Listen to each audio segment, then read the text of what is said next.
Un second sommet entre la Corée du Nord et la Russie semble imminent. Les médias japonais et russes ont rapporté que Kim Jong-un était arrivé ce matin, heure locale, à la gare de la ville frontalière russe de Kassan, à bord d'un train spécial blindé. Une cérémonie d'accueil a été organisée. Selon une source du transport ferroviaire citée par la presse russe, après un arrêt à Kassan, le train est en route pour Ussurisk, ville située à environ 5 km au nord de Vladivostok, où les deux dirigeants doivent se retrouver comme lors de leur premier entretien en 2019.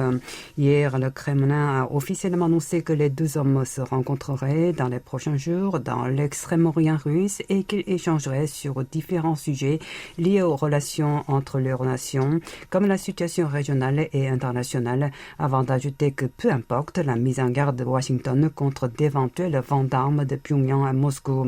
Ce dernier a également laissé entendre qu'il n'appliquera pas les sanctions onusiennes contre son allié nord-coréen. Effectivement, le porte-parole du palais présidentiel a martelé que la Russie agirait de concert avec le royaume ermite au sein du Conseil de sécurité des Nations Unies et s'apprêtait aussi à discuter avec le Nord des mesures punitives prises par l'ONU à son encontre. Dmitry Peskov a par ailleurs précisé qu'une conférence de presse n'était pas programmée à l'issue de l'entrevue Kim-Poutine.